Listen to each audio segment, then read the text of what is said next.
Hey guys, and welcome back to another video, and in this video we are going to be doing my spoiler filled reading log for The Gilded Cage by Lynette Noni.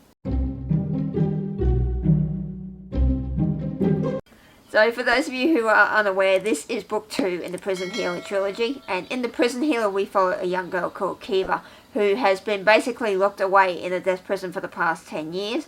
And one day when the Rebel Queen is captured and brought to the prison, Kiva is essentially volunteers to take her place in a set of elemental trials. And if Kiva completes the trials, both her and the Rebel Queen will go free. Now, I did a reading of this with Caitlin and Em over on Instagram. I will of course leave links to both their Instagrams down in the description box for you guys to check out. But basically we did a buddy read of the Prison Healer earlier in the year. I'd already read the first book, having got an arc late last year, and we thought this would be a great opportunity to buddy read book 2. So this will be a spoiler filled reading look. So if you have not read the Prison Healer, I highly suggest you click away now, because this vlog will obviously contain a bunch of spoilers for both the Prison Healer and the Gilded Cage. So at the end of the Prison Healer, we discovered that Kiva is in fact the daughter of the Rebel Queen, who unfortunately died during the riots that took place at the end of the book. And she is basically on her way now to the palace with Prince Jaron, who doesn't know that she is the Rebel Queen's daughter. So this essentially will pick off where Prison Healer ended, and this vlog is basically going to be my thoughts throughout reading this book. So without further ado, let's get into my thoughts. So it's currently about 10 to 4 on Saturday, and I thought I'd give you guys a little bit of an update of my progress of this. So I'm currently up to page 38, so the beginning of this has started off really good. Like with the first book, we've started off with the prologue. So the prologue this time has been after the events of Kiva and her father getting taken away to prison, and her mother and the 2 other siblings have essentially joined the rebels after their capture and the death of the other brothers. So the beginning of this book, we've started 2 weeks after the events of the first book. So they've been in the capital for about 2 days at the beginning of this book, and so Kiva's been basically exploring the palace and basically getting to know where everything is before she goes to find the siblings. And we've just met the brother and sister. I can't remember their name. I'm really bad at trying to remember this. Just met the brother and sister, Tor and Zulika, and so they've basically captured her during a celebration in the capital, and they've essentially, the sister is very distrusting of her when the brother isn't, and I can kind of understand why that is. So, you know, obviously Kiva has feelings for Jaron, which I'm quite interested to see how that plays out in this. Obviously with Kiva being the Rebel Queen's daughter and being a part of the Rebel family, I can tell that that's going to come into play quite a lot with her emotions and, of course, her devotion to her family, but then the feelings she's getting for Jaron. So I'm quite interested to see what happens with that. I'm enjoying this so far. Like I say, I'm only up to page 38. I don't have too much more to go until I get up to the part where we're stopping for the day. We're only doing like, I think it's 100 pages a day, which is quite manageable. I like that we're breaking it up so we don't have to essentially think. As much as I really want to keep reading this, I obviously won't have time because I do have work tonight, but I like that we're breaking it up into manageable parts. So yes, that is where I'm up to so far. Oh, also, I forgot to mention that Kiva has been offered a place in the healing academy that her father went to. So, but obviously she's feeling really guilty that she probably won't be able to do that. But hopefully we shall see what happens with that. But yes, so I'm going to keep reading because they're getting up to the point where they've obviously just tracked her down and found her, so they can't really, Kiva can't really spend too much time with her family, but they've basically told her that they're going to leave her with Jaron and the Rebel family, the royal family, to basically spy on them. So that will be quite interesting going into this book, seeing how obviously her feelings for Jaren and her commitment to her family plays out. So I shall update you guys when I have a bit more of an update on that front. Hey guys, so I've just finished my chapters for the day. We've just had the rescue from the attempted abduction. And we've just had Kira training with Caldon, who is Jaren's cousin. So he's basically taken on the role of getting up every morning and training her to fight, because during the rescue attempt she accidentally stabbed him. I just love the banter between those two. Caldon's probably one of my favourites in this at the moment, aside from Tip, of course. And we've just had a dinner with the Queen and her daughter, and they've just discovered that there was a council meeting that got cancelled for reasons we don't know yet, but I'm assuming we will find out later on. And the part where it's just ended is they're going to see some training, so I'm assuming that's going to have to do with the magic. So of course, as you guys know, everyone in this royal family has magic, and Kiva's magic, which she has as well, but she's not supposed to, is the healing magic. So there's been a couple of instances here where her fingers started to glow, and that's part of the magic, and she's trying very hard to suppress that, because obviously if the royal family finds out, they'll figure out who she is.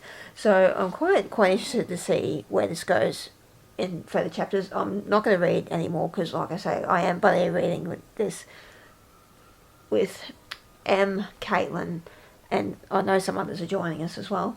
So I'm quite interested to see where the rest of this book goes. But yes, I will update you guys tomorrow when I have read a bit more. Hey guys, so it's just about after 3 o'clock on Sunday afternoon, and I finished my chapters for the day, and I thought I'd just come in and give you guys a bit of an update on what I've read. So we haven't really gotten too much further into the plot.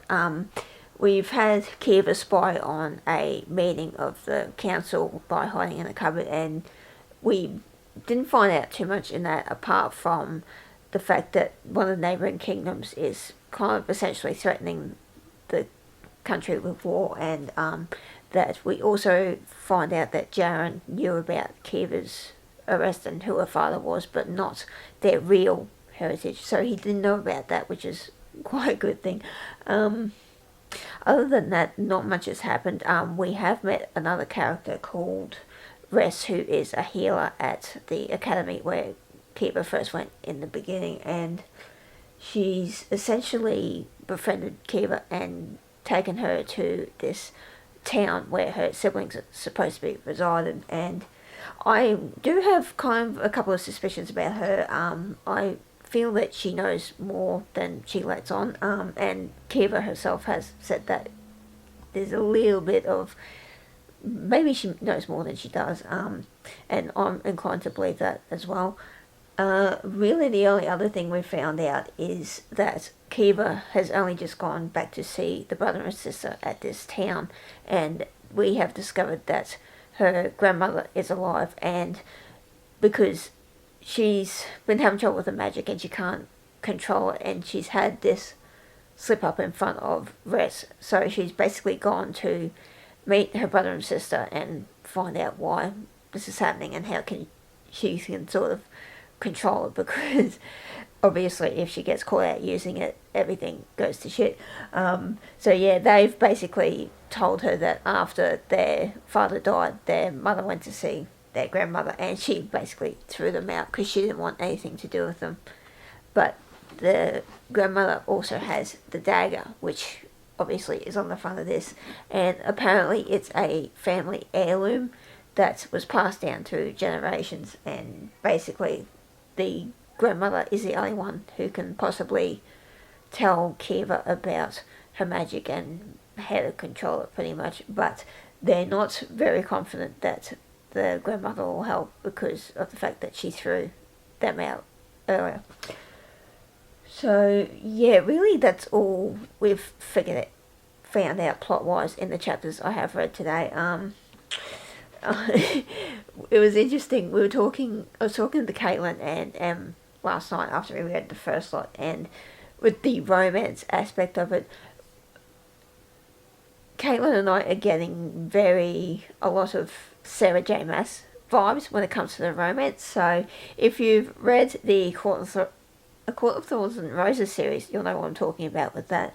But yes, we have a feeling that she may be pulling a Sarah J. Maas when it comes to the love interests in this book.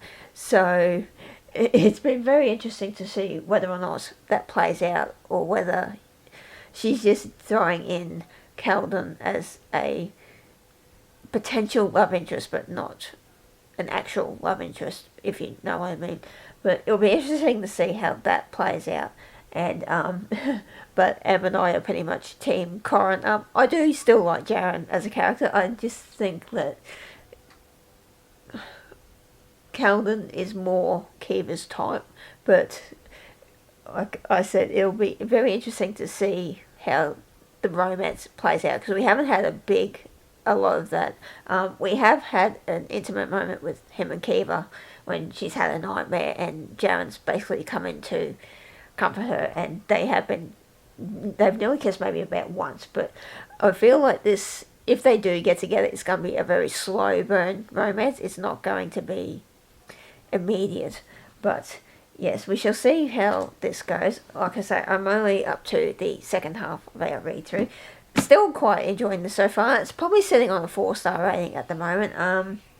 I know Em is liking this book a whole lot more than she liked the first one. I loved the first one. I gave it 5 stars, so I can't really say much. But I was talking to my friend about this morning, and she's only just finished it, and she assumed that I've finished it as well, and she didn't. Now, I know there's a big plot twist at the end of this book from all the reviews I've been seeing of this, and none of them have been particularly spoilery, but the thing my friend told me was kind of spoilery, but it didn't really, she didn't say who is essentially behind the big plot twist or whatever, but I do know something terrible happens to one of the main characters in this. I'm not going to say who, because I don't want to spoil it for those of you who are only up to this point in the vlog, but if you have read it, you'll probably find out, you'll probably know by now, and I know I'll find out once I get to that part in the book. So yes, I'm going to sign off here for the moment, because like I say, that's the chapters I need to read for today, for our buddy read. Still really enjoying it. Like I say, probably setting on a 4-star rating in terms of stars. Not quite the 5-star rating yet, but I have a feeling the ending of this book will probably pick that up for me. So yes, I shall check it in with you tomorrow, and we shall see what else happens. Oh, just quickly, slight tangent, I forgot. When the sister and Kiva have been talking, the sisters tried to apologise because basically she accused her of not basically being responsible for her mum's death. But when Kiva mentioned a certain point about the committee meeting she overheard, and about this secret royal group that we don't know too much about, the sister kind of goes very still, like she's had a oh shit moment. So I have a bit of a prediction that the sister may be playing a key part in what happens in the betrayal, or whatever happens in the big plot twist at the end of this book. I have a feeling there is going to be a betrayal from someone quite close to Kiva. If it's not the brother, it'll definitely be the sister.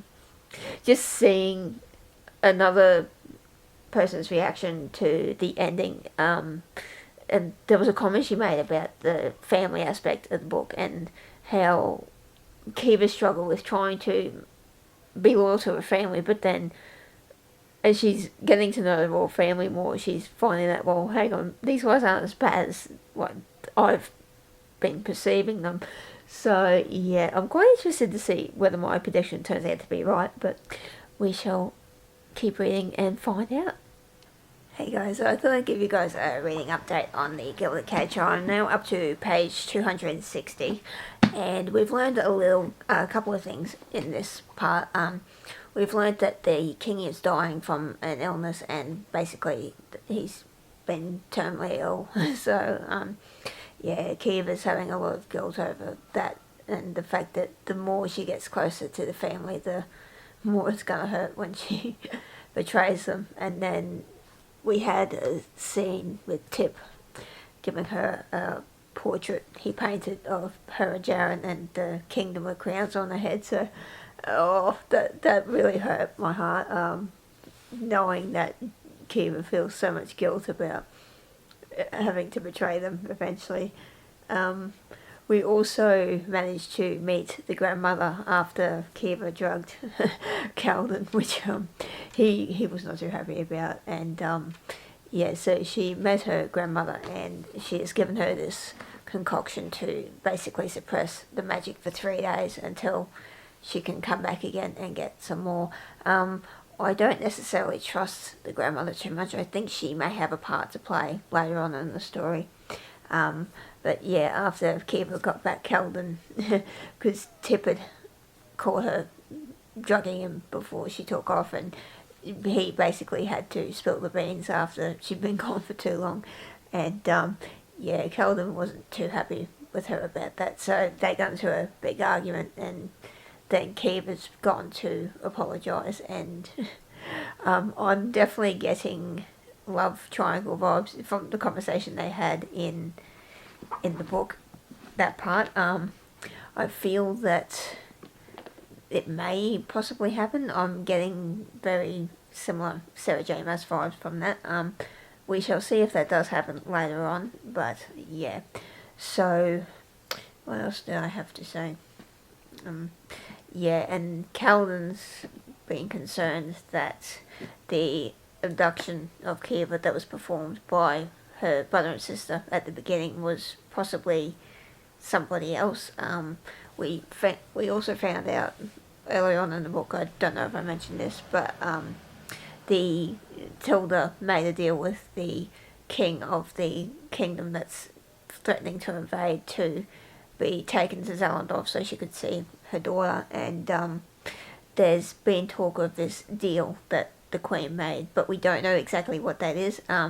I have a prediction that that'll play into the big plot twist that happens at the end. I have a feeling that she's promised the king Kiva. We shall see whether that happens or not, but from the reaction my friend sent me yesterday, which wasn't too spoilery, but I have a feeling that's where we might be going. But yeah, so that's basically what we've learned. And we've just learnt in the very last chapter I read that Nari, who is the royal guard we met back in book 1, lost her hand to Kiva's sister in a fight 3 years ago. So Kiva's feeling a lot of guilt about that, the fact that her sister basically was responsible for the cutting off of Nari's hand. But yes, I'm really, really enjoying it so far. Like I say, we're now up to getting towards the tail end of the book. We've only got 2 more parts to go, which I'm really, really excited about. So I will have this finished on Wednesday, which works out so perfectly because yesterday Lynette Noni revealed on Instagram that they are going to do the cover reveal for book 3 on Thursday afternoon, which is the day after I will have finished this one. So yes, I'm very, very excited for that. Like, this could not have come at a better time. So I shall leave that for now. I've finished my chapters for today, and I shall hopefully update you guys when I've read my next section. Okay guys, so I've just started my chapters for the night, and we've just had a dinner with the brother and sister after Kiva snuck out, and they basically, the royals basically told her to invite them after she made up this lie about going to see them for the first time, and we've just had a meeting with the brother and sister, and Jaren's been basically in a horrible mood and challenged her brother to a duel, and we've found out during that duel that they knew that because technically in the first book, Tip, who became an orphan, was a ward of Zalandorf, and in the first book when Kiva tried to bargain for his freedom, she was basically told that for anyone to set him free they would have to come and claim him, and that's basically what Jaren has accused her family of basically not coming to basically declare her a ward, and so we found out that basically the family could have come and set her free by claiming her, but we've also discovered that the mum Tilda didn't want to. We don't know exactly why yet. I have a feeling it's something to do with the bargain she's made with the king, maybe. So yeah, that's just been the first chapter of tonight's reading. So yeah, I'm gonna keep going and see what else happens. But now that we're getting to the very end of the book, so we've only got maybe another 400. No, not 400. Maybe 250 pages left. I am quite curious to see what the other few chapters of tonight bring. But yes, I know that this does end on a cliffhanger like the last book, so I'm quite anxious to see what happens. But yes, I shall keep going and let you know where we go from here. Okay guys, so I've finally finished my chapters for the night, and oh my god, we are getting to the juicy part. So basically, after the meeting with the family, the Queen invited her to tea, but unfortunately the Queen has relapsed with the drugs that she's been taking for plenty of years, so she essentially tried to trap Kiva, but Jaren thankfully came to the rescue and gave her an amulet that he used in the first book to pretty much protect her from all elemental magic, and they almost kiss, which I'm like, no, please don't. So yes, that happened, and then they've gone to an orphanage where Kiva's basically decided, okay, this may not be good, and basically there at the healer's library, he's revealed to her that there's the only way that, even though their family can have claim to the throne through their bloodline, they need 3 jewels to basically make the family advocate the throne, and one of them is with Corin's sister, who is the general far away. So basically they've just figured out that they can't really take over the throne, and then after she's gone to tell the brother and sister that, it's just been revealed that Calden has known who she is all along, and I'm like, oh my god, I did not think that he would know that, but yeah, so basically he's told her that he originally planned to use it to get into the rebel camp, like the rebels have been using her to get into their family, but yeah, so he hasn't turned her in, but I wouldn't be surprised if he may betray her. I have a feeling he might. It'll be interesting to see where the last half of the book goes. There's only that much left to read, but Lynette Noni's doing it again, you guys. This is so good, and I know the last part I read tomorrow is going to be absolutely painful to read, but I'm so glad get to watch the live event with her and Cassandra Clay, which is on at 9:30 tomorrow. So yes, we've had a lot of revelations in those past few chapters, and like I say, the twist for Calden I did not see coming. That threw me by surprise. So yes, you guys, this is definitely gonna be a 5-star prediction from me. Is it one of my top books of 2021? Maybe. The Mask Falling is still at this stage at that top spot, but yes, this is definitely, if not my top book of the year, it's definitely going to be in the top 2 favourite reads of 2021. So yes, I will leave that for now, and I will check in with you guys tomorrow when I start the final chapters.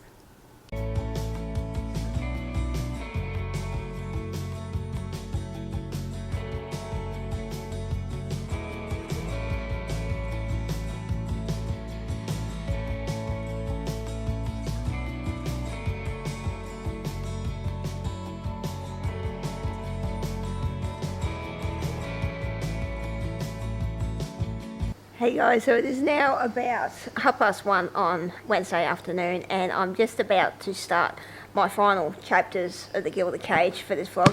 I'm very anxious going into this. So I was talking to Caitlin and Em last night, and we just know there's going to be heartbreak in this.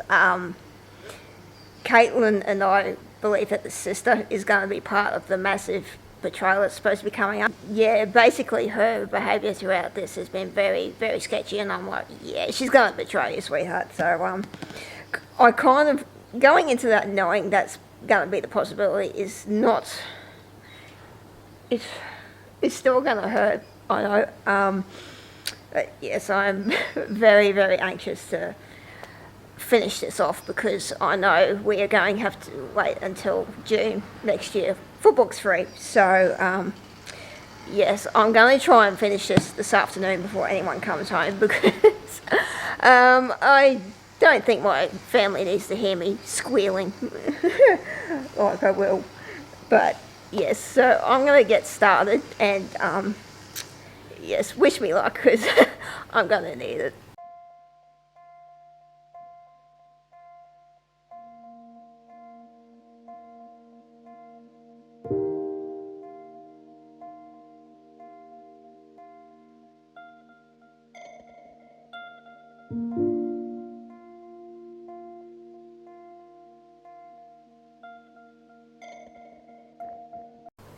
Okay guys, so I'm up to page 380, and we've just had a couple of revelations. Number one is that before Tilda died, her magic was basically consuming her with the evil things she'd done, and the grandmother has explained that years ago. The story she knows is that the reason why the grandfather was killed is because the magic he had was he was using it for evil, and basically this magic that's in their bloodline can basically corrupt you and turn you bad. So it'll be interesting to see how that plays out maybe in the next book. I don't think that's going to be a big deal in this one, considering I'm nearly up to the end of the book. Like I say, I'm up to page 380, so there's not that many chapters left in this. As you can see, I've probably got can I see that? This much left. So yes, and then with Kiva and is it Reese? So we've just found out that the healer is working, that Kiva's been befriending, is basically working for the rebels and is Tor's second. She, like, I don't trust the sister, which is going to be a fair point throughout the rest of this book. I definitely don't trust her. Like I said before, when I was talking to Caitlin, she doesn't trust her either, and yeah, and so they've basically just been abducted by the kings from the neighbouring country's forces. So basically we've just found out that was behind the first one. No, was he behind the first one? Oh, I don't know, I can't remember back that far. But yeah, so basically we have just been confirmed that Kiva's mother made a deal with him, probably a real bad one. I'm assuming it's for her, because I wouldn't be surprised. We shall see how that plays out. But yeah, so basically they've just been abducted and they've managed to escape, but the brother has been almost killed, and Kiva's just healed him. But unfortunately Tip has now seen that, so I'm just at the part now where we're gonna see the aftermath of that. But yes, I shall continue reading and see what I go up to next. Okay, so we've just had the ballroom scene, and they finally fucking kissed. Oh my god, they finally kissed. Oh, about page 400 in, we finally got a kiss between Jaren and Kiva. But we've also just discovered that the sister knows the true purpose of the dagger now, and that Kiva has stupidly told her everything she needs to know. So basically she's left Jaren to go run off and basically try and stop her sister. So as confirmed, I knew the sister would be trouble pretty much from about after the first time we saw it met her. I sort of knew that she probably wouldn't be too good, and this has just been confirmed. So yes, I've only got this much left, and yeah, shit's gonna go down. shit's gonna go down, and I am sweating so much.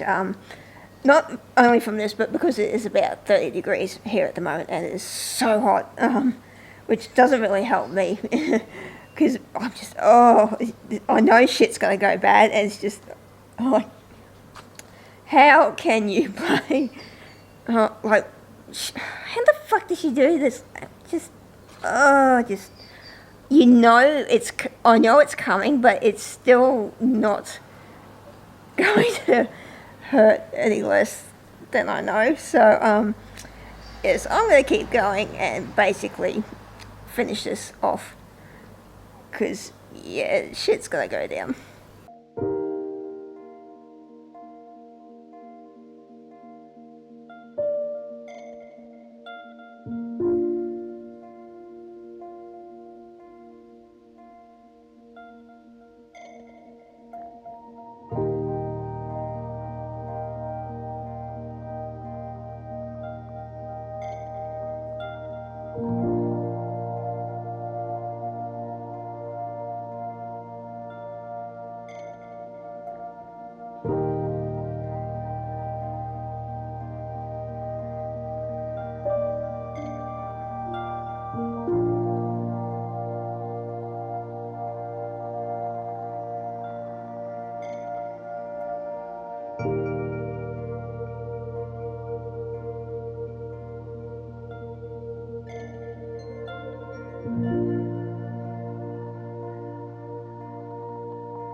Serious right now?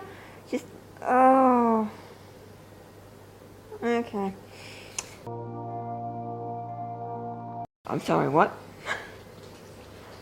Just, really? Just,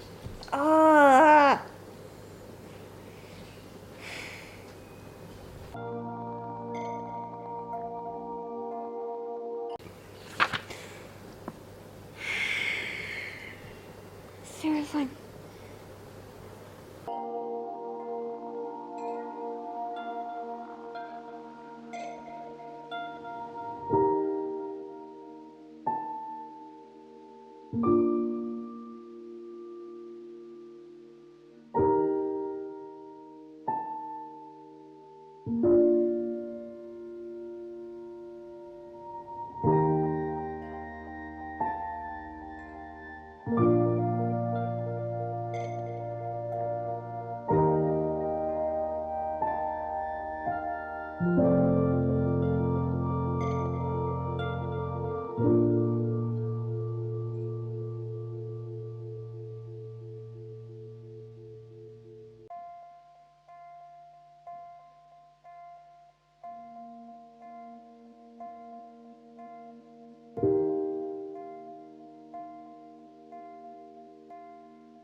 Are you fucking kidding me?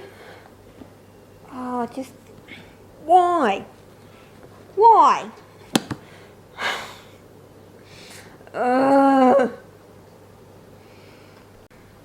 Okay, so I've just finished it, and as predicted, the sister was the villain, but then so was the princess. So basically, they were working together, and the ex-girlfriend, I don't know whether I mentioned this in the vlog, I don't think I have, but the Miriam had a girlfriend that she broke up with, and we've only just found out in the last few pages that the princess of the rival kingdom was the girlfriend. So, yes, so basically we found out that Kiva's sister and the princess were working together to basically overtake the throne, and they've also stolen Jaren's magic with the dagger. So, yeah, that's basically how the part played out. Oh, and now they've sent Kiva back to Zalendorf under the influence of angel dust, which is the drug that Jaren's mum is addicted to. So, yeah, it's basically ended up... we're back at Zalendorf in book 3. So, I don't know whether this is going to be dual point of view going in. I have a feeling it might be, but just how can you leave us like this? Seriously, I'm pissed for so many reasons, and it was revealed today during the live chat that we have to wait until June for book 3, and I'm just just why? I just oh my god. So yes, that's how that book ended. Basically, she didn't get to reconsult with Tib either, so that's going to be interesting going into book 3. But yes, we were right about the sister being the baddie, but I kind of knew that from very early on that she was probably going to be in trouble. But the princess I did not see as being a potential baddie, but there we go. So I'm going to go and upload this footage I've got so far to my hard drive, and I shall come back to you guys later on during the week, probably not until Friday or maybe even late tomorrow night, because we are getting the book 3 cover reveal tomorrow. So I need something to just I'm pissed. I'm mad. Just why did she do this to us? Why? Just okay, but I've ranted enough. But yes, it'll be interesting to see what Caitlin and Em's reactions to this are going to be. I haven't checked Instagram yet, but I have a feeling they won't have read their parts yet, only because they tend to read their parts later on during the day. So yes, it's going to be interesting to see what their reaction is. But 5 stars, 5 fucking stars. Freaking love this. Just why do you have to torture us like this? Seriously, just okay. I'm gonna sign off now and come back to you later when I have more formulated thoughts. Okay, guys, so obviously from your obvious reactions to the book, you can see that this, oh my god, how can we wait until June next year? How can we wait that long? I have no idea. Yes, as you can see, we absolutely loved this book. Caitlin, Em and I really we did not see certain plot points coming. As you guys know through the vlog, I did say quite a lot that I had my suspicions about Zulika, and obviously we all turned out to be right. Jaren's sister, however, I did not see that coming. So it'll be very interesting to see what happens in the 3rd book, The Blood Trader, which I will link the cover up here because that was revealed during my reading experience of this book, and it is just, how am I supposed to wait until June? How are we supposed to wait? But yes, so this book was definitely a 5-star read for me. Absolutely loved it. Lynette Noni's done it again. I don't know how she does it, but she has. Basically, everyone I know who has read this book has had the same reaction as me, and it's just, how can we wait for book 3? How can we wait so long? But unfortunately, we have to. So yes, so I think Caitlin, Em and I will definitely be doing a buddy read of book 3 when that comes out. So definitely keep an eye out for the reading vlog for The Blood Trailer when that comes out in June next year. So that is where I will leave this reading vlog for now. Hopefully you guys enjoyed this. I've never done this kind of reading vlog before. Normally with my vlogs I'll just basically give an overview of what I think of the book so far, but this is the first time where I've actually had to sit down and vlog my feelings as I go. So hopefully you guys really enjoyed it. If you do, please feel free to give it a thumbs up and share it around, and I hope to see you guys in the next one.